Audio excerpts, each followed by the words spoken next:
할렐루야. 아멘. 복된 주일입니다. 우리에게 복되고 아름다운 주일을 주시기 위해서 우리 주님은 많은 고난과 또 십자가의 고통을 담당하셨습니다. 우리가 얻은 이 은혜, 이 사랑은 공짜가 아니라 아버지 하나님의 많은 희생과 사랑이 정말 한량없이 들어있는 그 은혜입니다. 이 시간 예배할 때 우리가 받은 그 모든 하나님의 사랑, 또 십자가 안에 있는 완전한 은혜 함께 깊이 묵상하며 감사하는 마음으로 온전한 예배를 주님 앞에 드리면 좋겠습니다. 기도 드리겠습니다. 그러므로 형제들아, 우리가 예수의 피를 힘입어 성소에 들어갈 담력을 얻었나니 그 길은 우리를 위하여 휘장 가운데로 열어놓으신 새로운 살 길이요, 휘장은 곧 그의 육체니라. 우리가 마음의 뿌림을 받아 악한 양심으로부터 벗어나고 몸은 맑은 물로 씻음을 받았으니 참 마음과 온전한 믿음으로 하나님께 나아가자. 아멘. 할 수 없는 죄인들을 아들의 피로 씻으셔서 완전한 사랑을 보여주신 우리 주 하나님, 이 복된 주일 아버지 하나님의 그 측량할 수 없는 사랑과 아들 예수 그리스도의 완전한 희생, 그리고 성령님의 인도하심과 회개케 하심에 감사하며 영광과 찬양을 올려드립니다. 사순절 기간 동안 자기 부인의 모든 것을 보여주신 예수 그리스도를 깊이 묵상하며 우리 안에 버려야 할 모든 세상의 헛된 것들을 단호히 버리게 해 주시옵소서. 옛 자아의 습성이 부서지게 하시고 육에 속한 모든 교만과 자기 자랑, 욕심과 자기 신뢰와 나태함을 깨뜨려 주셔서 아버지 하나님의 형상을 닮아가는 거듭난 자녀의 모습을 회복하도록 성령님 우리를 새롭게 해 주시옵소서. 이 시간 우리가 드리는 예물과 기도와 찬양에 담긴 저희들의 마음을 받아 주시고 오직 아버지 홀로 영광 받아 주시옵소서. 우리 주 예수님의 이름으로 기원하옵나이다. 아멘. 우리 함께 주 예수 이름 높이어 찬양합니다.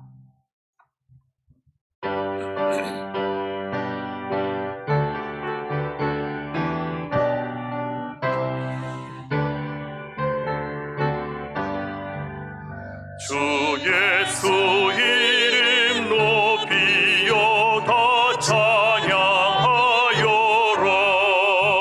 인멸유관을 드려서 만유의 주 찬양. 인멸유관을 드려서 만유의 주 찬양. 주 예수 당한 고난을 못 잊을 죄인아, 내 귀한 몸에 바쳐서 만유의 주 찬양. 내 귀한 몸에 바쳐서 만유의 주 찬양. 이 지구 위에 거하는 온 세상 사람들, 이 크신 위엄 높여서 만유의 주 찬양. 이 크신 위엄 높여서 만유의 주 찬양. 주 믿는 성도 다 함께 주 앞에 엎드려 무궁한 노래 불러서 만유의 주 찬양. 무궁한 노래 불러서 만유의 주 찬양.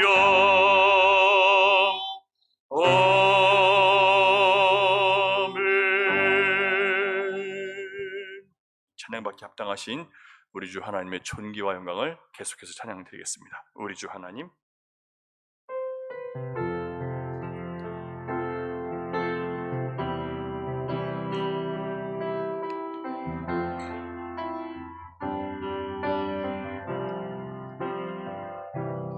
우리 주 하나님 큰 영광과 존귀를 받기에 합당하신 지금 여기 계신 하나님 온 천지 만물을 지으시고 다스리는 큰 권능과 능력으로 주의 말씀이 이루시니 거룩하다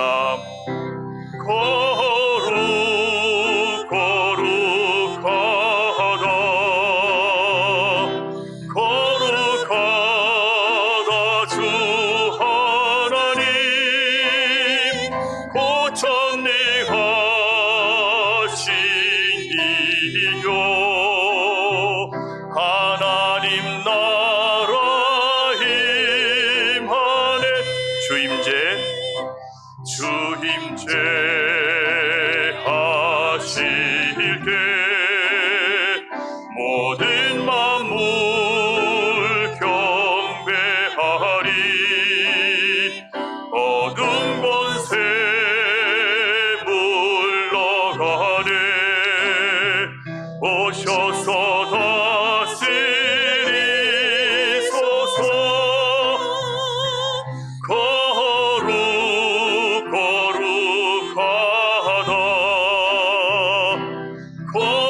거룩하다 주 하나님 고천능하신 이요 하나님 나라 임하네 어제도 계셨고 오늘도 계시며 어제도 계셨고 오늘도 계시며 이제 곧 오실 우리 왕 어제도 계셨고 오늘도 계시며 이제 곧 오실 우리 왕 다시 한번 어제도 계셨고 오늘도 계시며 이제 곧 오실 우리 왕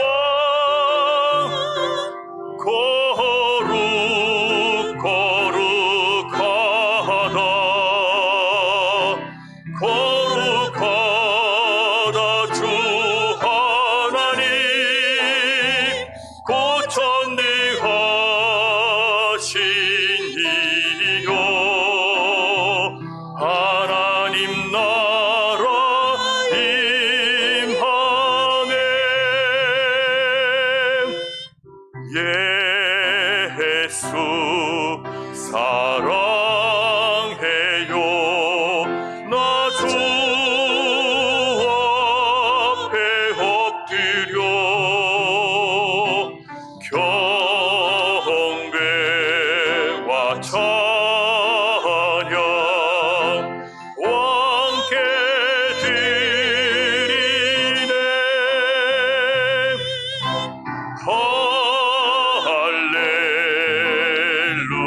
할렐루야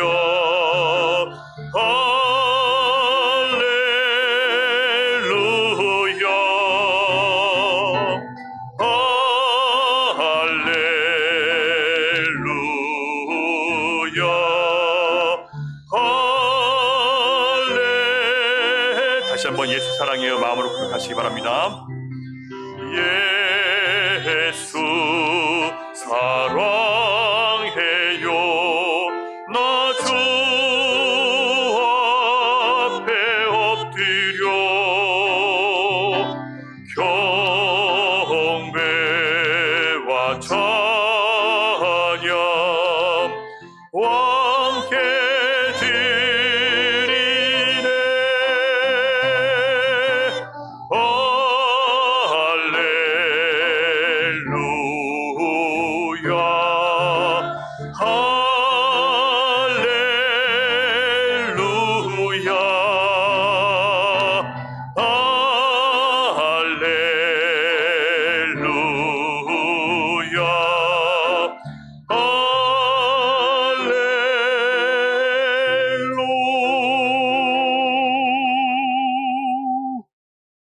여러분, 우리 같이 잠깐 눈 감고 고백의 기도를 드리기를 원합니다. 주님은 우리를 위해서 끝까지 최선을 다하시고 우리의 시작부터 마지막까지 우리를 향해 그 눈과 마음을 거두지 않고 집중하십니다. 우리의 삶은 주님께 집중하기보다는, 또 주님과 함께하기보다는 내 자아와 생각과 경험, 또 내 판단, 내 뜻이 주님과 함께 가지 못하도록 끊임없이 나를 방해하고 막아서고 있습니다. 그러나 내 마음에서 그런 일들이 벌어진 것조차 알지 못하고 그저 내 길을 걸어가는 많은 어리석음이 우리 삶 가운데 있었습니다. 하나님과 함께 하지 않는 것이 얼마나 불행이며 얼마나 위험한 길인지 너무 쉽게 우리는 잊어버리고, 그저 내 능력으로 할 수 있는 것만큼 나는 그냥 살면 되고, 하나님의 도움도 또 하나님의 특별한 은혜도 바라지 않고, 힘들 때만, 어려울 때만 나를 도와주시는 하나님을 우리는 인정하고 고백할 때가 많습니다. 이 시간 하나님 앞에 우리 겸손히 아직 내가 부인되지 못했음을 인정하면 좋겠습니다. 주님은 아낌없이 자신을 내어주심으로 우리를 살리시고 구원하셨건만, 우리는 온전히 나를 주님 앞에 부인하지 아니하므로 여전히 내 자아와 내 생각과 내 주장이 주님의 뜻보다 앞서가며 주님을 우리 마음대로 끌고 가려고 하는 못된 고집이 우리에게 여전히 있음을 고백합니다. 뭐든지 나를 따라오려거든 자기를 부인하고 십자가를 져야 한다고 하셨는데, 나는 내 자신의 감정, 마음, 생각, 욕망 때문에 주님의 부르심을 거절하고 또 나를 포기하는 것을 즐거워하지 않았음을 고백합니다. 하나님 뜻보다 내 생각, 내 고집 앞세우며 내가 원하는 것을 들어주지 않는 하나님을 원망하며 불평했습니다. 우리를 제자로 불러주셨고 그리스도인이라고 생각하면서 십자가 지는 것을 우리는 외면하며 살 때가 많았습니다. 내가 그리스도인임을 온전히 드러내지 못했고 하나님께 속한 사람임을 나타내지 못했습니다. 이기적인 마음에 붙잡혀 다른 사람의 희생과 수고는 당연하다고 생각하면서 정작 나를 부르시는 주님의 부르심에 외면하고 내 육체의 편안함을 따라 살아왔습니다. 십자가 없는 영광을 구하고 자아의 죽음 없는 거듭남을 달라고 쉬운 길, 편한 길 추구하며 고난에 동참하지 않았습니다. 주여, 이 시간 십자가 밑에 엎드려 우리의 죄를 통회하고 자복하오니 모든 죄를 용서하시고 우리 주님의 십자가 그늘 밑에서 안식을 누리게 해 주시옵소서. 이 시간 계속해서 하나님과 나만이 알고 있는 은밀한 죄악과 악한 습관들, 부끄러운 생각과 행동들에 대해서 주님께 침묵으로 고백하겠습니다. 기도하시겠습니다.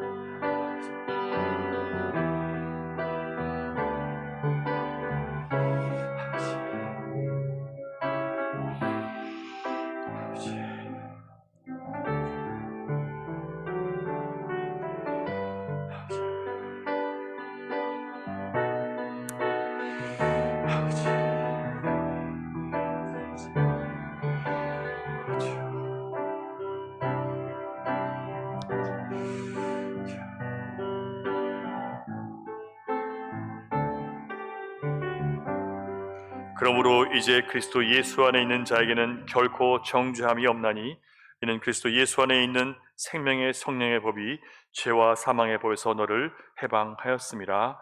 아멘. 이 약속의 말씀을 의지하셔서 다시 하나님과 화평한 가운데 들어가시고 주님이 주시는 참된 위로와 능력을 힘입어서 여러분 승리하시는 한 주간 되시기를 주님의 이름으로 축복합니다. 다 함께 사도신경으로 신앙 고백하겠습니다. 나는 전능하신 아버지 하나님 천지의 창조주를 믿습니다. 그의 유일하신 아들 우리 주 예수 그리스도의 이름, 성령으로 잉태되어 동정녀 마리아에게서 나시고 본디오 빌라도에게 고난을 받아 십자가에 못 박혀 죽으시고 장사된 지 사흘 만에 죽은 자 가운데서 다시 살아나셨으며 하늘에 오르시어 전능하신 아버지 하나님 우편에 앉아 계시다가 거기로부터 살아있는 자와 죽은 자를 심판하러 오십니다. 나는 성령을 믿으며 거룩한 공교회와 성도의 교제와 죄를 용서받는 것과 몸의 부활과 영생을 믿습니다. 아멘. 홍인혜 권사님, 유혜 권사님 기도하시겠습니다.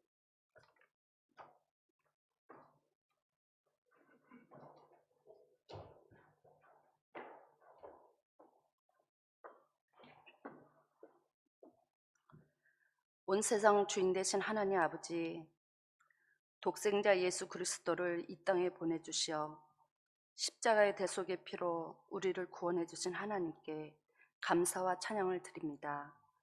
이 사순절 기간을 맞아 우리를 위해 아낌없이 자기 명을 내어주신 예수님의 사랑과 은혜를 기억하게 하옵소서.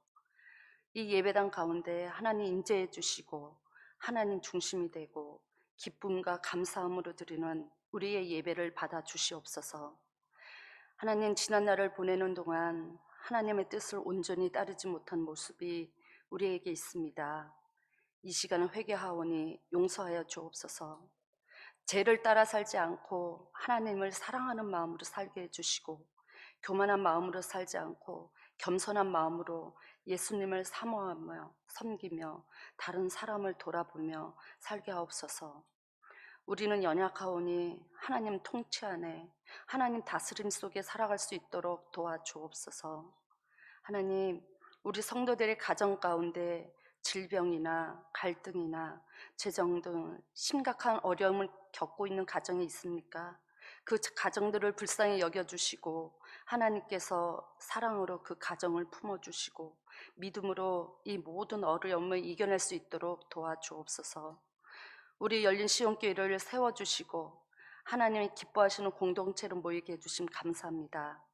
늘 말씀과 기도로 하나님을 알아가고 하나님을 만나는 모든 성도들 되게 하옵소서.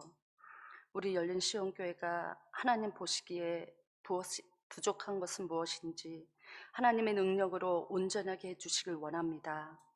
그래서 하나님 뜻을 이루는 교회, 하나님 기쁨이 되는 교회, 서로가 주 안에서 사랑하는 교회가 되게 해주시고 말씀과 믿음 위에 굳게 서고 모든 성도들에게 하나님께서 주신 사명, 기쁨과 감사함으로 감당하도록 힘을 더해 주시옵소서.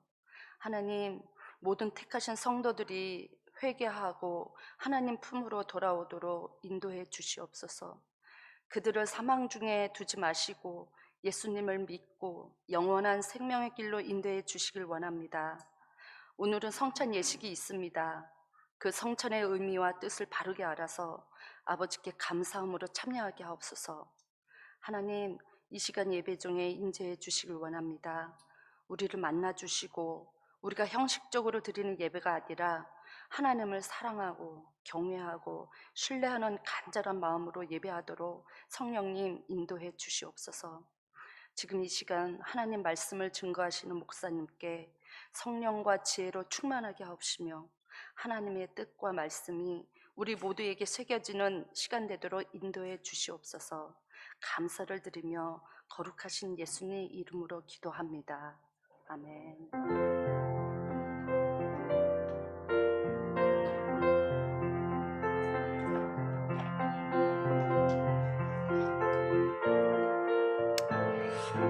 되시는 아버지 하나님 감사합니다. 바르게 알아가서 인도해주시고 하늘에서 성길로 도와주시소. 지금부터 햇살이 주시 정신 도와주시고 사주시옵소서.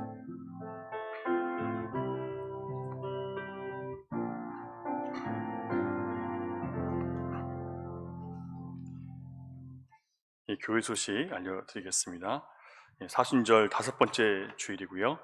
예수 그리스도의 고난과 죽으심 그리고 부활을 묵상하면서 그리스도의 절제와 겸손과 희생을 배우는 그런 시간이 되면 좋겠습니다. 4월 11일부터 15일 월요일부터 금요일까지 고난주간 특별 기도회를 저녁 8시에 하도록 하겠습니다. 이번에는 새벽 기도가 아니라 저녁 기도회로 그렇게 모이게 되는데요. 함께 모여서 주님의 고난을 묵상하고 또 주님의 부활에 기쁘게 참여할 수 있는 그런 시간이 되면 좋겠고요. 모든 성도들 참여해서 함께 예배하며 주님과 더 가까워지고 깊어지는 그런 시간이 되면 좋겠습니다. 4월 17일 주일 부활주일 축하 예배는 전교인 연합으로 11시에 드리게 됩니다. 오늘은 성찬 예식이 있는 주일이고요. 주중 예배, 수요 교리반, 금요 성령 기도회 여러분 말씀과 기도로 또 세워지는 교회 되기 위해서 여러분 잘 참여해 주시고요. 쌀 기증을 받습니다. 사랑의 식탁과 나눔을 위해서 쌀 기증을 받는데요. 여러분 성도님들의 참여를 부탁드립니다. 저는 이사를 가게 된대요. 아벨샤네다 2057 8층으로 8층 F로 이사 가게 되었습니다. 그래서 내일 저희 이사를 하고요. 여러분 함께 해주시고 기도해 주셔서 감사하고, 또 여러분이 늘 마음으로 기도해 주시고 또 섬겨 주셔서 감사하고 있습니다. 제가 4월 17일 부활주일 지나고 한 달 일정으로 고국을 좀 방문하게 되는데요. 어머니를 좀 모시고 와야 되는 그런 상황이 돼서 제가 떠나게 됐습니다. 그래서 또 정리할 것도 있고 또 해야 할 일이 있어서 한 달 정도 한국에 좀 머물다가 올 것 같습니다. 그래서 여러분 모든 상황을 위해서 기도해 주시면 좋겠습니다. 우리 홍인혜 군사님 아들 최존이 형제가 미국에서 둘째 벤자민을 등남했습니다. 여러분 사진 보셨죠? 예, 페이스북에 사진 올렸는데 여러분 보시고 축하해 주시고 또 기도해 주시기를 바랍니다. 오늘 주시는 하나님 말씀 같이 보겠습니다. 요한복음 12장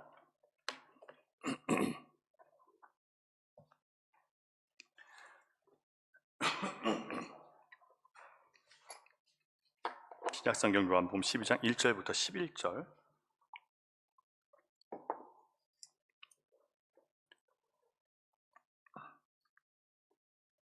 교독하겠습니다.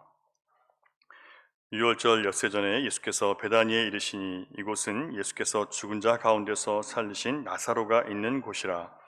거기서 예수를 위하여 잔치할새 마르다는 일을 하고 나사로는 예수와 함께 앉은 자 중에 있더라. 마리아는 지극히 비싼 향유 곧 순전한 나드 한 근을 가져다가 예수의 발에 붓고 자기 머리털로 그의 발을 닦으니 향유 냄새가 집에 가득하더라. 이 향유를 어찌하여 300데나리온에 팔아 가난한 자들에게 주지 아니하였느냐 하니, 이렇게 말하면 가난한 자들을 생각함이 아니요 그는 도둑이라 돈 꾀를 맞고 거기 넣는 것을 훔쳐감이라. 예수께서 이르시되 그를 가만두어 나의 장례할 날을 위하여 그것을 간직하게 하라. 가난한 자들은 항상 너희와 함께 있거니와 나는 항상 있지 아니하리라 하시니라. 유대인의 큰 무리가 예수께서 여기 계신 줄을 알고 오니 이는 예수만 보기 위함이 아니요 죽은 자 가운데서 살리신 나사로도 보려 함이로라. 대제사장들이 나사로까지 죽이려고 모의하니 같이 있습니다. 나사로 때문에 많은 유대인이 가서 예수를 믿음이로라. 심리학자 오은영 박사가 나오는 프로그램 금쪽 상담소라는 프로그램 여러분 보신 적 있으신가요? 저는 그걸 좀 요즘에 자주 보게 되는데, 혹시 보신 분 계실지 모르지만 아이돌 그룹 위너라는 팀이 나와서 상담을 하는 그런 편을 봤습니다. 멤버 중에 송민호라는 가수가 상담하는 장면을 제가 주의 깊게 봤는데요. 그는 그 위너라는 멤버의 그룹의 한 멤버이기도 하지만 혼자 나가서 이제 혼자 래퍼로 굉장히 성공하고 유명한 그런 가수이고 최고의 명성과 인기를 지금 누리고 있습니다. 창의적인 능력이 출중해서 노래 작곡뿐 아니라 그림도 잘 그려서요. 그의 그림이 영국의 현대화가 전시장에 올려지기도 하고 또 노르웨이 황실초대로 전시회를 열기도 했더라고요. 근데 그는 최고의 자리에 올라간 후부터 극도의 불안과 두려움을 느끼면서 몇 번이나 숨이 멎는 것 같은 그런 심한 고통을 겪으면서 정신과 치료를 받고 있다라고 그렇게 자신의 상태를 공개했습니다. 그래서 주변 사람들 놀라게 했거든요. 그래서 그 진단 결과 공황장애와 우울증, 조울증을 겪고 있다라고 그렇게 진단을 받습니다. 자기를 사랑하는 수많은 팬들이 있고 힘이 돼주는 동료들이 있기 때문에 자신은 그냥 누가 봐도 행복하기만 하면 되는 사람인데 자기는 너무 괴롭다는 거예요. 무엇이 나를 이렇게 즐겁지 못하게 하는가에 대해서 많이 고민하고 생각했다는 겁니다. 문제는 이렇게 내가 힘든데, 자신이 힘든데 그런 얘기를 주변 사람들에게 하잖아요. 그럼 뭐라고 할까요? 저거 성공하고도 배불러서 저런 소리 한다고, 배부른 소리 한다고 그렇게 얘기할까 봐 그게 무서워서 말도 못한다는 거예요. 그의 이야기를 차분히 듣고 있었던 이 오은영 박사는 이런 질문을 던져요. 왜 성공했는데 더 외롭고 더 즐겁지 않는 걸까요? 송민호는 나도 정말 그걸 알고 싶은데 이유를 모르겠다라고 대답을 합니다. 오 박사는 이렇게 말을 해요. 뭔가를 창작해야 되는 사람들, 특히 아티스트들은 그 아티스트로서의 창작의 그 강박이 있기 때문에 지금 그 상태로 끌려간 것 같습니다. 예술적 감각이 막 타오를 때는 창작의 고통 때문에 괴롭고, 그것이 다 끝나고 나면 너무 편안한 게 불안해서 괴롭고, 왜? 그 창작을 또다시 못할까봐 불안해서 괴롭다는 거예요. 그래서 이게 막 기분이 극도로 올라갔다가 한껏 가라앉는 이런 게 반복되면서 이런 현상이 나타났다라고 얘기를 하니까, 그 송민호 이 사람은 그 말에 오 박사의 진단에 크게 공감하면서 이런 말을 하더라고요. 제가 기자들의 인터뷰를 받을 때마다 종종 이런 질문을 받습니다. 송민호 씨는 꿈이 뭐예요? 앞으로 어떤 아티스트가 되고 싶어요? 여러분 생각해 보세요. 이미 최고의 자리에 올라간 사람에게 그런 질문을 계속하면 어떤 마음이 들까요? 아직도 더 올라가야 되나? 더 뭔가를 보여줘야 되나? 이런 압박과 또 사람들의 기대에 부응하고 싶은 그런 욕심이 생기면서 자기를 괴롭힐 수밖에 없게 되는 거예요. 오 박사의 질문에 대답하는 과정을 통해서 이 송민호 씨는 스스로 자기의 고통의 원인을 고백하는 걸 봤습니다. 저는 계속해서 창작 활동을 하고 싶고 오래도록 인정받고 싶은데 제가 그렇게 할 수 있는 땔감이 내 안에서 떨어지는 게 너무 무섭다는 생각이 들 때가 많아요. 공감이 돼요. 예, 이 말씀을 전하는 것도 제 능력으로 하는 게 아니지만 제가 어느 순간 그 은혜가 떨어지면 어떡할까? 이런 두려움이 있거든요. 아마 남자분들 다 그럴 거예요. 내가 지금은 열심히 일하지만 더 이상 일할 수 없을 때가 오면 어떡할까? 지금은 내가 가정을 책임지는 어떤 자리에서 일할 수 있지만 내가 그렇게 할 수 없는 때가 오면 어떡할까? 누구나 다 이런 두려움을 느끼고 살아갑니다. 그런데 너무나 유명하고 너무나 사람들의 기대를 받는 사람이다 보니까 이게 우리가 상상할 수 없을 만큼의 그 숨이 멎는 듯한 공황장애로 들어가서 고통을 겪고 있었던 거죠. 종합해보면 그의 정신질환의 원인은 이미 최고의 자리에 앉아 있음에도 불구하고 모두에게 인기와 유명세로 인정받고 있으면서도 뭔가 사람들에게 더 보여줘야 되고 그러기 위해서 뭔가 계속 창작해야 되는 그런 강박이 그를 숨쉴 수 없도록 고통스럽게 짓눌렀다는 거예요. 그래서 누가 봐도 행복해야 되는데 누가 봐도 즐거워야 되는데 하나도 즐겁지 않은 삶을 살고 있다는 거예요. 여러분, 우리는 누구나 꿈이 있냐라는 질문을 듣습니다. 특히 청년들은 더 많이 받을 거고요. 또 목회자인 저도 목사님은 어떤 목회를 하고 싶습니까? 라는 질문을 받을 때가 있어요. 앞으로 어떻게 살 것이냐라는 이 질문을 받을 때 이것은 우리의 삶의 방향을 다시 한번 정하고 생각해 볼 수 있는 아주 좋은 질문이기도 합니다. 나도 모르게 현실에 휩쓸려서 목표 없이 하루하루 살아갈 때가 있잖아요. 근데 이런 질문을 받게 되면 정신을 차릴 수 있고 내가 목표가 있었지, 내가 꿈이 있었지 활력을 되찾을 수 있는 도전을 줄 수 있는 건강한 질문입니다. 또한 그런 도전이 올 때마다 사람은 내가 살아있다는 것을 그리고 살아야 될 이유를 더 느낄 수 있기 때문에 긍정적인 질문이 될 수 있습니다. 그런데 자신의 몫을 이미 잘 감당하는 사람일수록 사람들의 기대와 또 사람들의 요구가 더 커지게 돼요. 이런 사람들의 기대를 한 몸에 받게 되면 자기도 모르게 주변 사람들의 요구와 기대에 부응하는 사람이 되고자 하는 마음이 생기고 그렇게 하기 위해서 압박을 당하기 때문에 즐겁게 하던 일도 즐겁지가 않게 되는 거예요. 자꾸 어디 도망치고 싶어요. 피하고 싶은 거예요. 이렇게 대부분의 사람들은 자신의 가족이나 자기를 좋아하는 사람들로부터 어떤 기대나 어떤 요구를 받으면서 나도 모르게 그렇게 되어야 한다는 강박에 시달리면서 힘들게 살고 있습니다. 한국에 결혼한 성인 남성에 대해서 말하자면요, 그냥 남편, 그냥 아빠가 되면 안 돼요. 그 앞에 많은 수식어가 붙어야 되는데 능력 있는 남편, 집안일을 잘 도와주는 남편, 그러면서도 아이들하고 잘 놀아주는 남편, 그러면서 기념일을 잘 챙겨주는 남편, 자기 관리를 잘해서 어디 가서도 나를 부끄럽게 하지 않는 남편, 너무나 많은 수식어들이 붙어야만 좋은 아빠고 그래야만 이혼당하지 않는 그 아빠가 되는 거예요. 참 어렵습니다. 이런 기대를 부응하기 위해서 열심히 노력했지만 그 기대를 더 이상 내가 지켜주지 못할 때 어느 순간 나는 버림받고 있는 거예요. 교회에서도 마찬가지예요. 장로가, 권사가, 안수집사가 이 정도는 교회에다가 해야지. 이런 어떤 요구사항들을 수식어처럼 붙여놓고 그것들을 나도 모르게 강요하고 그렇게 하나하나 감시하는 사람들이 우리가 되었습니다. 그 기대에 못 미치면 실망하고 상처받고 비판하고 자격이 없다고 판단해버려요. 우리는 판단자가 아님에도 불구하고 우리는 주님의 판단을 받는 사람임에도 불구하고 나도 누군가를 판단하고 있는 거예요. 그래서 우리의 신앙생활이 재미가 없고 피곤하고 억지로 신앙생활을 유지하는 거예요. 왜 우리는 하나님이 창조하신 그 한 영혼, 그 자체를 의미 있고 소중하게 보지 못하고 그가 뭔가를 하는 사람이 되고 어떤 능력이 있고 어떤 결과를 내서 나에게 어떤 유익을 주는지 그 사람의 가치를 왜 이런 것으로 판단하고 나쁘다 좋다를 평가하게 되었을까요? 왜 한 영혼 자체를 가치 있게 보지 못하는 걸까요? 사랑이라는, 관심이라는 말을 핑계로 해서 나도 하지 못하는 그런, 나도 지기 싫은, 나도 칠 수 없는 그런 짐들을 왜 다른 사람들에게 치라고 은근히 강요하며 사는 그런 사람이 되었을까요? 저는 이 방송을 보면서 이런 질문을 해봤습니다. 하나님도 우리를 부르셔서 하나님 자녀로 부르신 다음에, 그리고 우리를 보실 때 그리스도인이라는, 하나님의 백성이라는 수식어를 붙여놓으시고 우리가 그 수식어처럼 살아야 되는 무거운 책임, 그리고 그 부담 때문에 또 하나님의 거룩한 기대에 짓눌려서 그걸 어찌든지 이루기 위해서 마지못해 교회 다니며 허덕이기를 주님이 바라셨을까?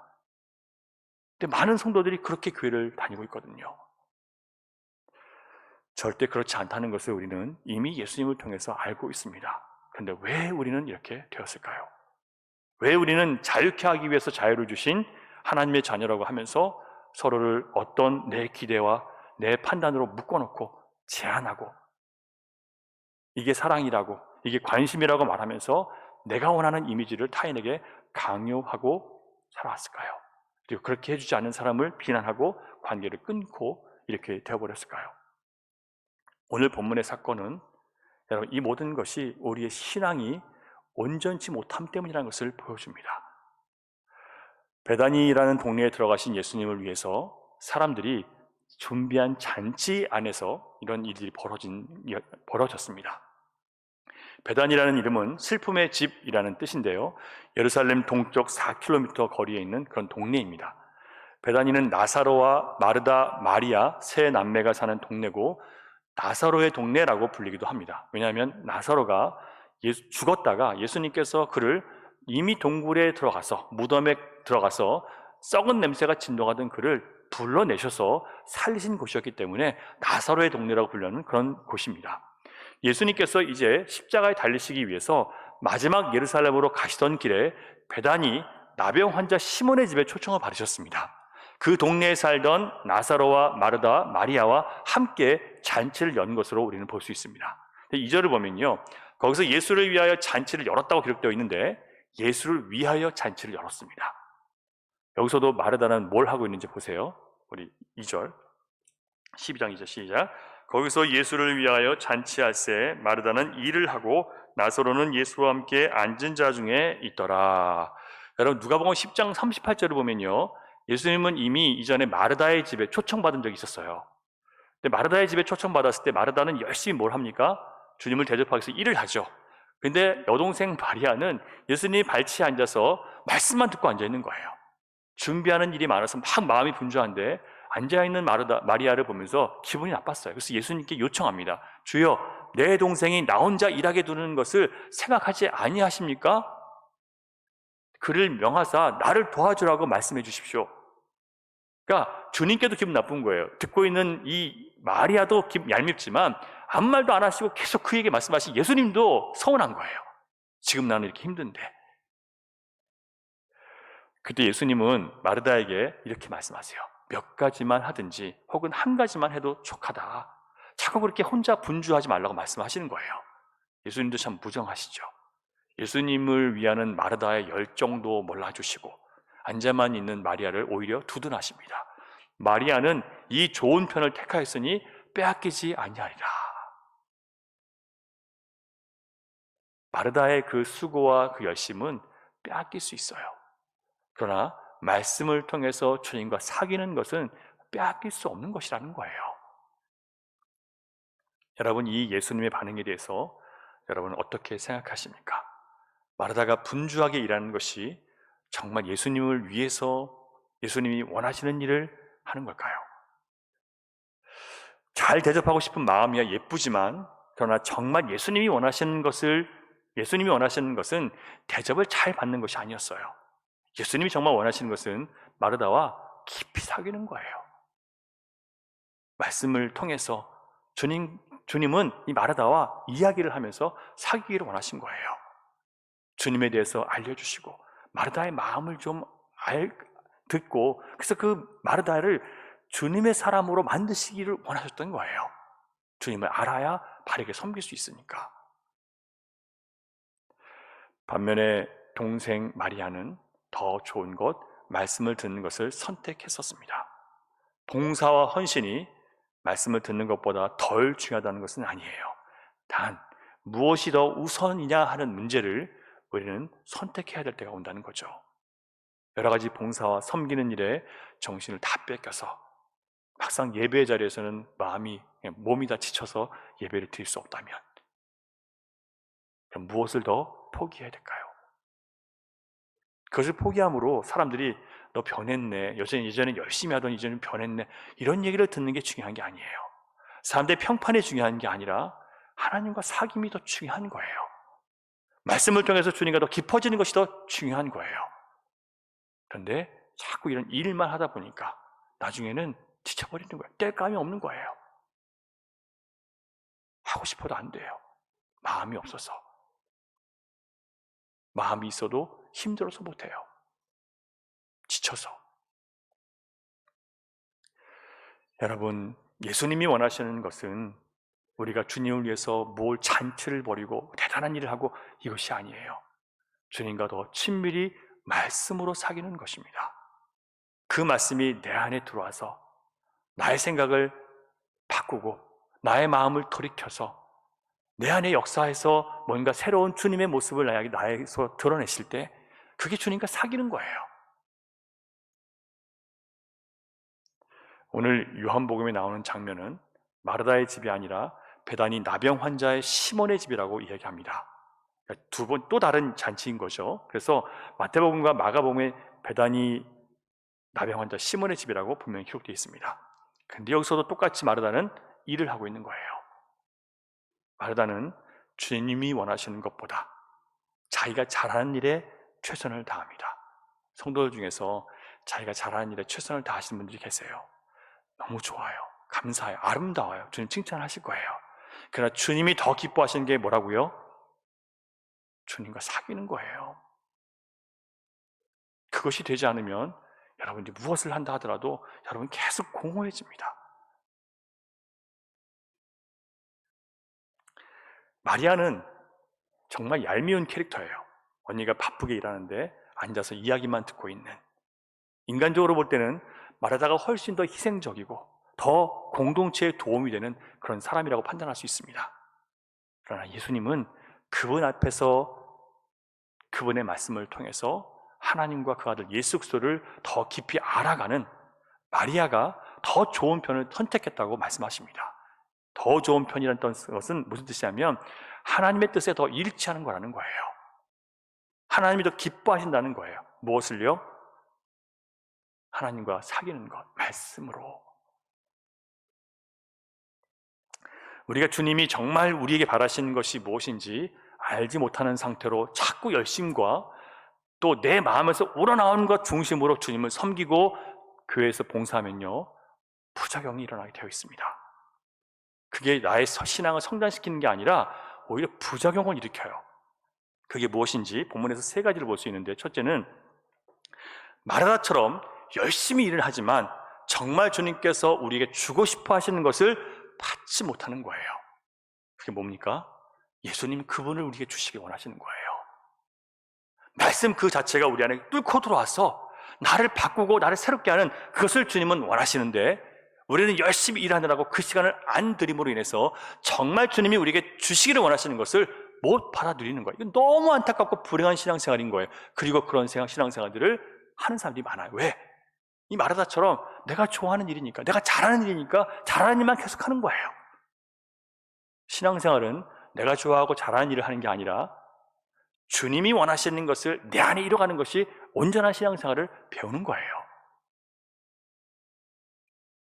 자꾸 세상에서 네가 좋아하는 거 해라, 네 마음이 기뻐하는 걸 해라, 이런 얘기를 듣다 보니까 교회에서도 그렇게 해야 되는 줄 알아요. 여러분, 우리가 예수님께 복종된 다음에는, 우리가 온전히 주님 앞에 굴복한 다음에는 그렇게 해도 돼요. 근데 그렇지 않은 사람은요, 그렇게 하면 안 되는 거예요. 왜? 내 자아가 살아있으니까. 내 판단과 내 감정이 살아있기 때문에 내가 내 마음에서 원하는 대로 하시면 안 되는 거예요. 세상이 말을 하는 것을 너무 우리 좋게 듣죠. 네 마음이 가는 대로 사는 게 그게 네 인생이야. 사탄의 속임수도 모르고 따라가는 거죠. 그러므로 여러분, 정말 주님을 만나려면 주님을 위해서 내가 뭔가 해야 된다는 강박관념을 먼저 내려놓으셔야 됩니다. 만약 여러분이 주님과 사귀는 것보다 주님을 위해서 일하는 것에 초점을 맞추는 신앙생활을 하고 계신다면 여러분, 두 가지 마음이 여러분을 괴롭힐 거예요. 첫째는 앉아서 말씀을 듣고 아무 일도 하지 않는 사람, 별로 일을 하지 않는 사람이 막 미워져요. 둘째, 그런 사람들에 대해서 아무런 조치도 취하지 않는 목사가 괜히 미워요. 그리고 그들에게 마땅히 벌을 내리시지 않는 하나님에 대한 원망의 감정까지 나옵니다. 그런 분들에게 죄송스럽지만 아직 성숙한 자의 봉사를 하는 단계가 되지 않으셨다는 증거이기도 해요. 두 번째 인물은 가룟 유다인데요. 4절에 나오는 제자 가룟 유다도 주님이 원하시는 것을 잘못 알았던 사람이에요. 그래서 잘못된 섬김을 하는데 마르다하고는 다른 모습을 보여줍니다. 마르다는 열심히 주님을 섬기면서 인정받지 못함에 대해서 서운했던 불행한 여인이었다면, 가룟 유다는 그렇게 오랫동안 예수님과 함께 지내면서도 자기를 위해 예수님을 이용만 하는 그런 잘못된 자기중심의 그런 신앙을 가진 사람이었어요. 악한 사람이에요. 자기를 한 번도 부인하지 않은 거죠. 주님을 따라다니면서도 자기의 검은 욕망을 버리지 않은 거예요. 내가 주님을 믿는 것은 내가 행복하기 위해서야. 내가 예수를 믿는 것은 내 마음 평안하기 위해서야. 내 가족이 잘 되고 내 마음이 행복하기 위해서야. 여러분, 이게 좋은 것 같지만 여러분, 주님이 원하시는 신앙이 아니에요. 주님은 우리에게 그런 선물을 주시지만 그것이 우리 신앙의 목표가 되는 순간 우리는 잘못된 신앙의 길로 걸어갈 수 있어요. 왜? 주님을 이용하고 싶은 거죠. 결국 어떻게 될까요? 내가 원하시는 대로 해주지 않는 주님은 그냥 버릴 수 있는 거예요. 배신하는 거죠. 가룟 유다처럼. 3년 반이나 예수님 따라다녔지만, 예수님 말씀을 그렇게 듣고 그분의 놀라운 기적을 체험했지만 한 번도 예수님을 자신의 주인으로 영접한 적이 없다는 것을 본문에서 드러내고 말았어요. 구원자도 아니에요. 은30에 예수님을 팔았다는 것은 그의 구원자가 누구예요? 돈이에요, 돈. 그리고 여전히 자기의 생각이 자기를 이끄는, 한 번도 예수님을 주인으로 영접했던 적이 없는 그런 전혀 주님께 굴복되지 않은 사람이었던 거예요. 자, 그러면 그가 6절에 보면 오히려 모든 것을 쏟아붓는 이 여인을 책망한 그런 장면이 나오는데요. 6절에 이렇게 막 책망한 이유가 나옵니다. 6절 시작. 이렇게 말함은 가난한 자들을 생각함이 아니요 그는 도둑이라 돈꾀를 맞고 거기 넣는 것을 훔쳐감이라. 말은 너무 잘했어요. 5절 보면 이 향유를 왜 낭비하느냐, 이것을 팔아서 돈으로 바꿔서 가난한 자들을 도와주면 얼마나 이게 좋냐라고 얘기했지만 사실 그 마음은 뭐예요? 그것이 돈으로 돌아와서 예수님께 드려지면 자기에게 돌아오는 거니까. 지금 이렇게 쏟아 부어진 것은 나에게 아무 유익이 없으니까 이 도둑의 심보를 갖고 있는 이 사람은 이게 너무 싫은 거예요. 이해가 안 되죠? 이것을 예수님 발 앞에 쏟아붓는 이 여인의 행동과 그것을 그냥 받아주시는 예수님이 이해가 안 되는 거예요. 아니, 저 아까운 걸. 여러분, 이 상황에 주변에 있던 사람들이 어떻게 생각했을까요? 여러분, 이 300데나리오라는 것은 일반 노동자가 거의 1년 동안 벌어야 되는 연봉에 가까운 금액이에요. 마리아에게는 자기의 평생을 의지할 자기의 그런 물질인 거예요. 그런데 이것을 예수님의 발 앞에 다 쏟아붓는 마리아를 보면서 가룟 유다는요, 얼마나 마음이 불편했겠습니까? 그래서 얘기하잖아요. 팔아서 가난한 자를 줘야지. 옆에 있는 사람들은 가룟 유다를 아마 지지했을 거예요. 그렇지, 그게 맞지. 저게 무슨 짓이야? 이게 무슨 낭비야?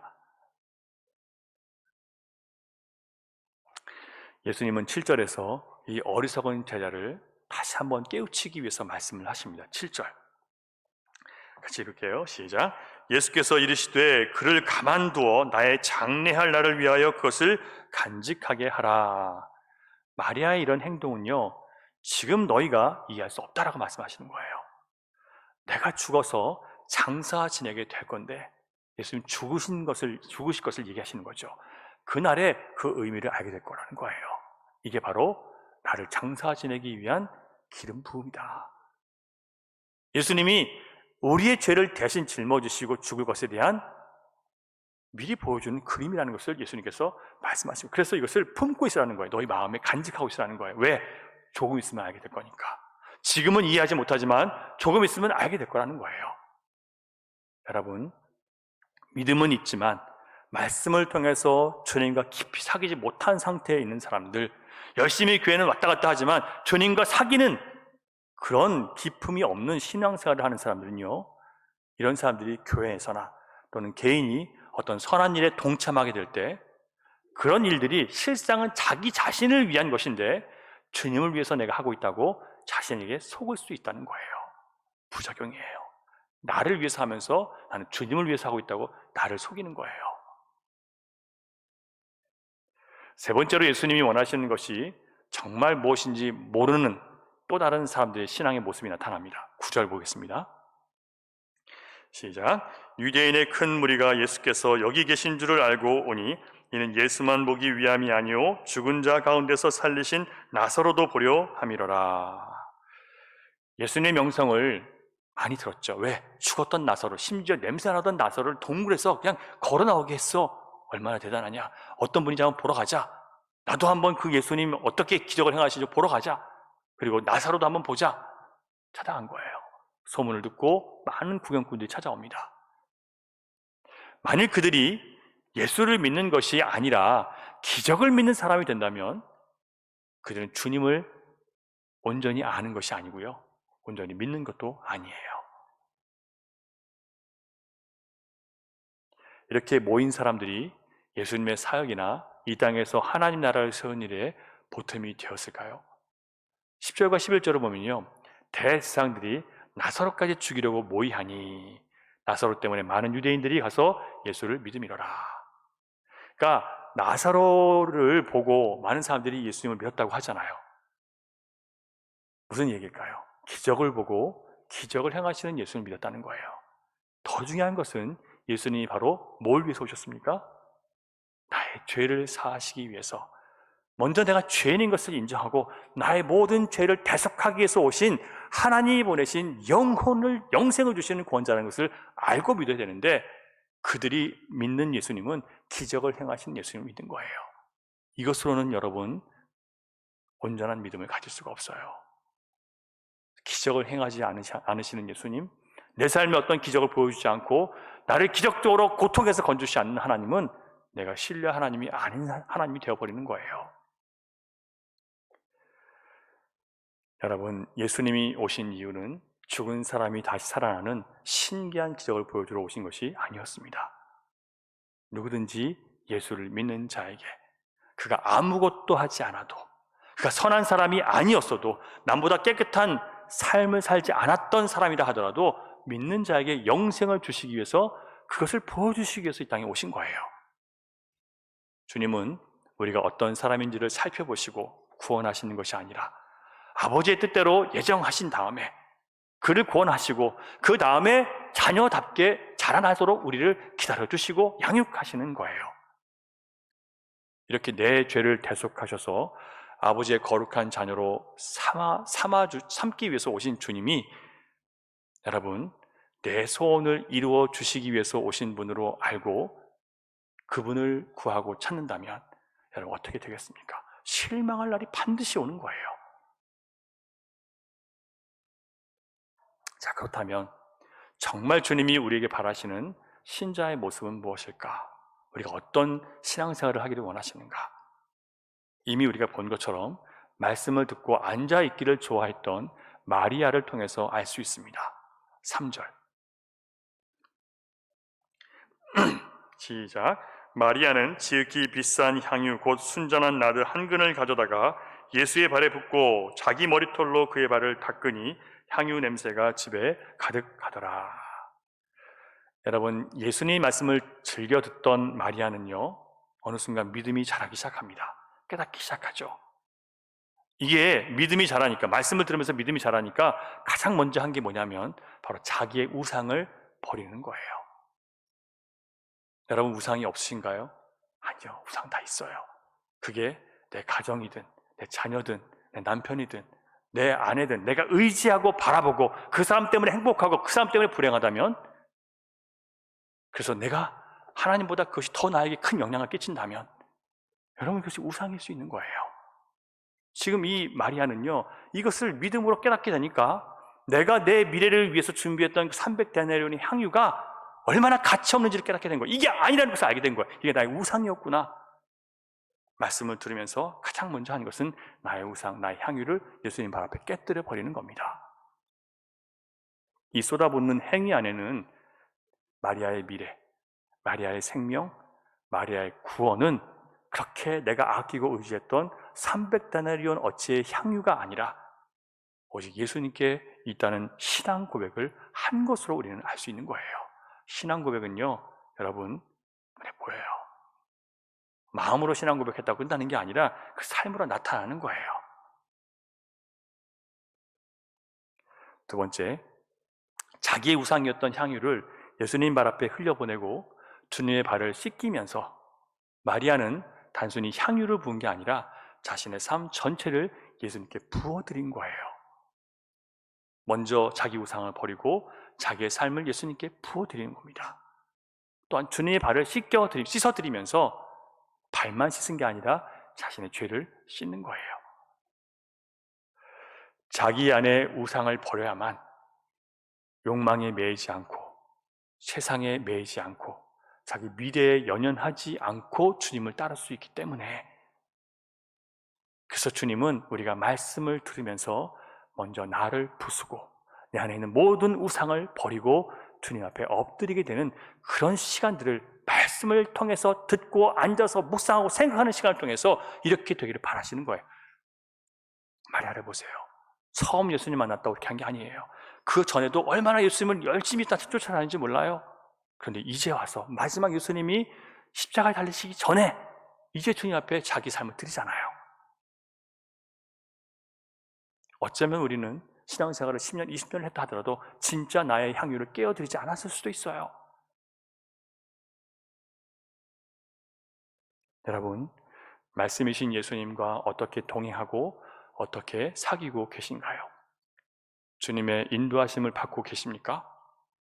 내가 믿고 있다고 말하는 하나님을 정말 알고 계시고 그 하나님에 대해서 이야기하고 계십니까? 하나님을 아는 지식을 더욱 얻기를 원하십니까, 여러분? 제임스 패커 목사님은 하나님을 아는 지식이란 그의 아주 유명한 책에서 하나님을 알려면 두 단계가 필요하다고 했어요. 첫 번째 단계가 뭐냐면 내가 하나님을 아는 지식이 얼마나 부족한지를 인식해야 된다. 내가 하나님을 얼마나 모르는지를 먼저 알아야 된다는 거예요. 앞서 세 가지 신앙의 형태를 말씀드린 것처럼 신앙이 있다고 생각하고 열심히 주님 앞에 섬기는 것 같지만 전혀 다른 신앙을 갖고 있는 사람들이 많이 있어요. 하나님을 알지 못하기 때문에 그런 거거든요. 두 번째, 내가 하나님을 아는 지식이 얼마나 없는지를 알아야 그 다음에 구세주를 찾게 되는 거예요. 부족하고 연약한 것을 아는 것이 필수적이지만 그것을 아는 것으로 끝나면 안 되고요. 예수님만이 나의 이 무지에서 나를 건져주시고 하나님께서 완전히 보여주셔서 오신 이 땅에 오신 예수님을 내가 찾게 되는 거예요. 여러분, 예수님을 찾을 수밖에 없는 그런 삶을 살고 계십니까? 아니면 시간이 남아서 다 할 거 다 하다가 할 일 없으면 예수님을 찾고 계십니까? 그나마도 잊고 살고 계십니까? 물론 우리 교회에 그런 사람은 없으리라고 저는 믿어요. 여러분, 예수님을 찾고 계십니까? 예수님은 구하고 찾고 문을 두드리라고 말씀하십니다. 그런 자에게 성령을 부어주시겠다고 말씀하셨어요. 여러분, 얼마나 찾고 계십니까? 사랑하는 여러분, 우리가 교회와 하나님의 나라를 위한 거룩한 수고나 헌신 또는 착한 행위로 우리가 그리스도께 속해 있다는 것을 나타내는 것은 당연한 것입니다. 하지만 만일 우리가 주님과 사귐이 없이 그런 행위를 통해서 내가 신자됨을 증명하려고 할 때 신앙생활은 어마어마한 고통과 부담이 될 수밖에 없어요. 주님은 여러분에게 뭔가를 하라고, 뭔가 결과를 내놓으라고 요구하시는 분이 아니세요. 그냥 내 앞에 마주 앉아 내 말을 좀 듣고 너의 이야기를 나에게 들려주며 나와 사귀지 않겠니? 그렇게 말씀을 먹으면서 우리가 영적으로 자라나기를 기다려주고 계시는 거예요. 그리고 나서 어느 순간에 내가 나의 모든 상을 주님 앞에 던져버리고 이제 주님만 따라갑니다라고 온전한 고백이 나오게 되는 것이고, 그때부터 이제 온전한 주님을 향한 헌신과 희생이 나오게 되는 거예요. 근데 여러분, 우리는 아직 1살짜리 아기에게 영적으로 차렷 열중시켜서 막 가르치는 거죠. 그거 못한다고 넌 탈락. 여러분, 어떤 아빠가 1살짜리 아기에게 차렷 열중시켜서 하라고 하겠습니까? 그거 못한다고 여러분 집 나가라고 하겠습니까? 근데 우리는 신앙생활에서 그러고 있는 거예요. 초등학교 다니는 아이에게 네가 이제부터 가장이니까 우리 집안을 책임져라, 어떤 정신 나간 아빠가 그렇게 하겠습니까? 근데 사람들은요, 하나님을 그런 분으로 알고 있어요. 하나님께서 아직 그와 사귀지도 않았고 깊이 그가 하나님을 만나지 못했고 아직 구원의 감격을 체험하지 못한 사람들이 교회만 와도요, 조금 있으면 벌써 예수님을 닮지 않았다고, 예수님을 닮아야 된다고 이것부터 가르쳐요. 예, 물론 닮아야 되죠. 그러면 닮으려면 뭘 해야 되는지도 알려주고 그런 상황과 시간들을 기다려주고 또 알려줘야 되는데, 이런 거 없이 주님을 닮았다 안 닮았다 평가부터 하기 시작합니다. 이제 갓 교회에서 신앙생활의 재미를 알게 됐는데 당신 교회를 책임져야 됩니다라고 한다는 거예요. 그러니 얼마나 부담스럽냐 말이에요. 아직도 나도 못 컸는데 내가 어떻게 교회를 책임져? 그러니까 여러분, 너무 교회 생활이 힘들고 부담스러운 거예요. 그러면서 우리 계속 서로에게 그런 부담을 던져주고 있는 거죠. 목사도 마찬가지고요. 목사도 여러분에게 그렇고요. 또 우리 서로 그렇게 하고 있고요. 여러분, 이런 악순환에서 벗어나려면 우리가 주님을 위해 뭔가를 하려고 하기 전에 먼저 내가 얼마나 말씀을 통해서 예수님을 만났는지, 내가 무엇을 할 때 주님 주시는 그 감격과 은혜 때문에 나의 옥합을 먼저 내가 깨트려서 주님께 쏟아 부은 적이 있었는지, 먼저 이것을 우리는 살펴봐야 됩니다. 그렇지 않다면 여러분, 주님과 깊은 사귐의 은혜를 체험할 때까지 열심히 말씀을 듣고 읽고 생각하셔야 됩니다. 한 사람에게 두 주인이 있을 수 없다고 하셨어요. 누구나 한쪽으로 치우치기 마련입니다. 그래서 주님을 따르려면 반드시 내 자아가 부서져야 되는 거예요. 근데 이 믿음의 길을 예수님 안에 들어가지 않으면 누구도 갈 수 없는 거예요. 사랑하는 여러분, 이 사순절 기간 여러분 말씀 속에서 주님을 바라보면서 주님의 마음과 뜻 앞에 나를 온전히 내려놓고 말씀하시는 그리스도를 기쁨으로, 억지로가 아니라 주님이 가신 그 길이 복된 길인 것을 알고 주님을 만나는 길인 것을 알고 고난 가운데서도 또 기쁨 가운데서도 한 걸음 한 걸음 여러분 따라가시면 좋겠습니다. 조금 늦어도 괜찮아요. 더뎌도 괜찮습니다. 왜냐하면 우리 주님이 오래 참으시는 분이기 때문에 우리가 좀 늦게 성장해도 괜찮아요. 중요한 것은 그 주님이 가라고 하신 방향으로만 가고 있으면 되는 거예요. 우리 주님은 우리를 중간에 평가에서 탈락시키거나 버리는 그런 시험 감독관이 아니라 끝까지 우리를 책임지고 양육해서 나아가 아버지를 증거할 수 있는, 아버지의 사명을 감당할 수 있는 사람으로 세우시는, 도우시는 아버지이시기 때문에 우리는 결코 아버지 하나님 앞에, 이 신앙생활 앞에, 신앙생활 하면서 여러분 스스로 고통스럽게 만들지 마세요. 기도하겠습니다. 우리 같이 잠깐 기도할 텐데요.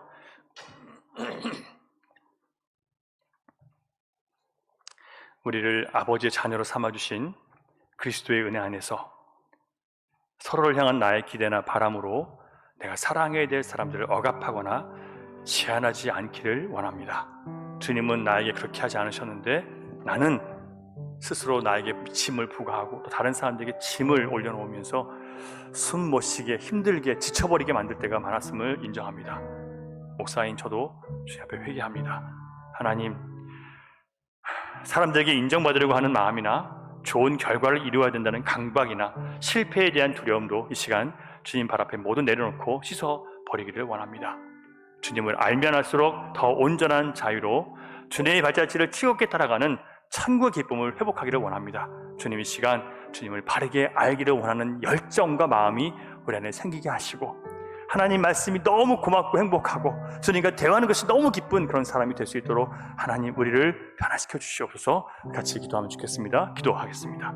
하나님 아버지 감사합니다. 우리를 아버지 하나님의 자녀로 삼아주시고 이 복된 아버지 하나님 말씀 가운데 우리를 초대해 주시니 감사합니다. 우리가 한 걸음 한 걸음 걸어가며 우리를 이 삶의 부담에서 벗어나게 하시고 오히려 영적인 자유로 주님 우리가 기쁘게 주님을 따라갈 수 있게 하셨는데 우리는 서로에게 부담과 짐을 부과하며 아버지 허덕이며 살아왔음을 고백합니다. 서로 미워하고 증오하며 살았음을 고백합니다. 잘못된 신앙으로 잘못된 결과를 낳고 잘못된 마음과 잘못된 미움으로 서로를 괴롭혔습니다. 주님 회개합니다. 주님 우리를 용서해 주시고 이제 주님께서 우리를 바라보실 때 아버지 하나님 그저 사랑으로 바라보시며 기다려 주시며 우리를 세우시기 위해서 도우시기 위해서 끝까지 포기하지 않으신 그 주님을 기억하며 우리도 같은 마음으로 서로를 바라보며 아버지 하나님 주여 내가 성공하고 인정받기 위한 것이 아니라 이미 나를 영생에 이르게 하시고 나를 이미 인정하신 하나님 안에서 안전감을 누릴 수 있는 성도를 될 수 있도록 주님 붙잡아 주시옵소서.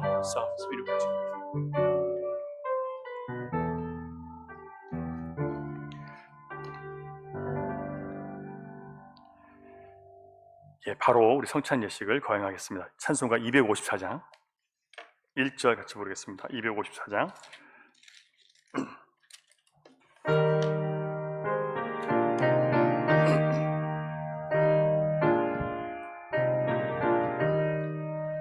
내 주의 보혈을 정하고 정하다 내 죄를 정케 하신 주 날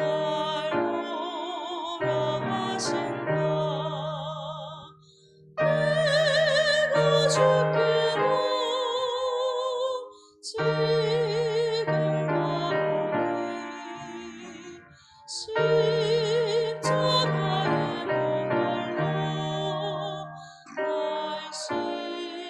날 주소서.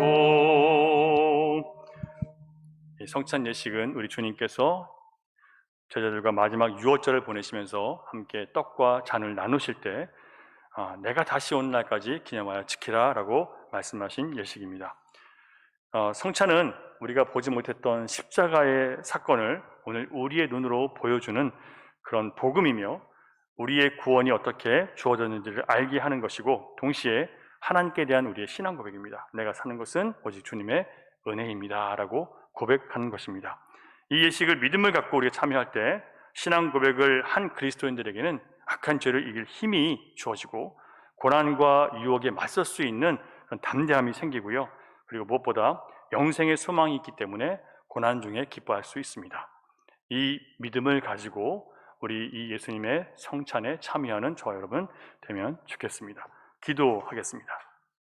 사랑의 하나님, 허물과 죄로 죽어 하나님의 원수되어 멸망 가운데 있었던 우리를 위해서 아들을 내어주신 아버지 사랑에 감사하며 찬양을 올려드립니다. 주님, 그 받을 수 없는 사랑을 아버지 하나님의 완전한 사랑 때문에 그저 받고 이렇게 십자가의 은혜로 피 흘리심으로 구원받아 아버지 하나님의 자녀 되었고 영원한 소망 가운데 살아가게 하셨습니다. 주님, 이 성찬 예식을 통해서 주님이 명령하신 대로 주님의 십자가를 기념하고 피 흘리심을 기억하며 감사의 예식을 올려드리오니 우리를 받아주시고 더욱 주님의 사랑과 은혜를 깊이 경험하며 주님과 온전히 연합되는 저희가 되게 하시고 성도의 연합이 더 깊어지도록 주여 이 시간 역사해 주시옵소서. 특별히 이 복된 식탁에 성령님 임재하셔서 참여하는 모든 성도들의 심령 안에 새 사람의 능력으로 덮어 주시옵소서. 믿사오며 예수님 이름으로 기원하옵나이다. 아멘.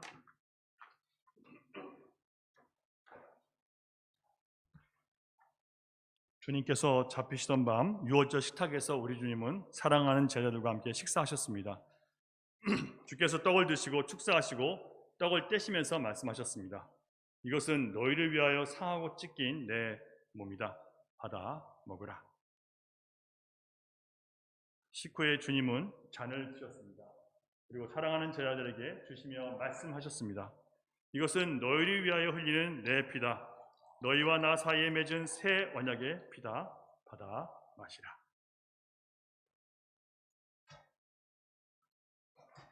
이 시간 주님의 떡과 잔에 참여할 텐데요. 자리로 가져가셔서 저와 함께 기도하고 참여하도록 하겠습니다.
기도하겠습니다. 하나님, 주님의 명령대로 우리의 손에 주님 찢기신 몸을 상징하는 떡을 들었습니다. 주님, 내 죄로 인해서 상하고 찢긴 주님의 몸을 기억하며 내가 사는 것은 이제 내가 사는 것이 아니요 내 안에 계신 주님이 사는 것임을 고백하며 믿음으로 받겠습니다. 하나님, 이 떡이 우리 안에 들어갈 때 내가 기념하고 기억하는 주님이 내 안에 살아 역사하도록 성령님 역사해 주시옵소서.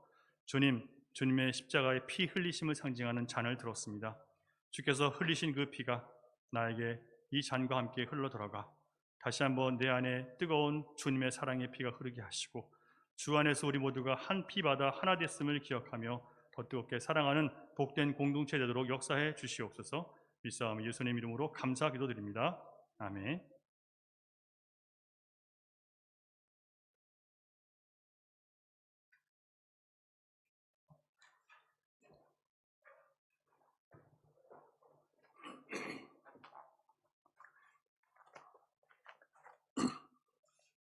다시 한번 기도드립니다. 하나님, 이 시간 주님의 명령에 따라 성찬 예식에 참여하게 하셔서 감사드립니다.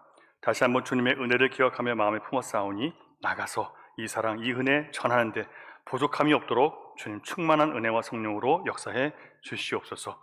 우리가 용서받은 것 기억하며 용서하게 하시고 우리가 사랑받은 것 기억하며 그 완전한 사랑을 베풀게 해주시며 우리가 하나님의 풍성한 은혜 받은 것 기억하며 풍성한 은혜 나눌 수 있는 복된 성도들 될 수 있도록 인도해 주시고 우리 주님의 넓은 마음을 닮아갈 수 있는 우리 모두가 될 수 있도록 새롭게 해 주시옵소서. 모든 감사와 영광을 주님 앞에 올려드리며 예수님 이름으로 기도드립니다. 아멘. 우리 254장 마지막 절 한 절 부르겠습니다. 그 피가 마음속에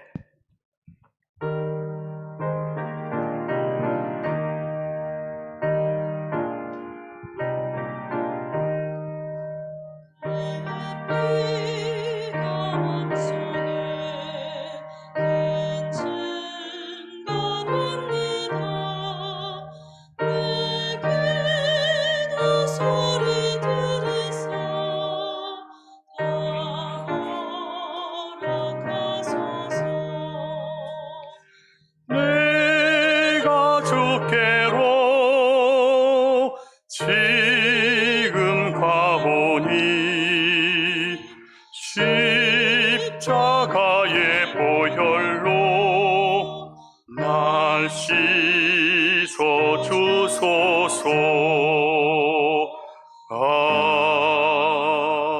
아멘. 이제는 우리를 위해서 아낌없이 피 흘리신 예수 그리스도의 은혜와 아들을 아낌없이 내어주심으로 우리에게 완전한 사랑을 보여주신 아버지 하나님의 극진하신 사랑과 성령님의 감화, 감동, 교통, 역사, 위로, 인도하심이 이제 우리의 기대와 바람을 따라 사람들을 바라보고 평가하고 판단하는 것이 아니라 오직 하나님을 아는 지식 안에서 하나님이 우리를 바라보셨던 그 마음으로 서로를 바라보며 온전한 신앙 안에서 온전한 믿음으로 자라나기를 소망하며 바라며 말씀 위에 서기로 다짐하는 사랑하는 주님의 자녀들의 머리와 그들의 가정과 일터와 미래 가운데 흩어져 있는 열방의 교회와 선교지 가운데 이제로부터 영원토록 함께 하시기를 간절히 축원하옵나이다. 아멘.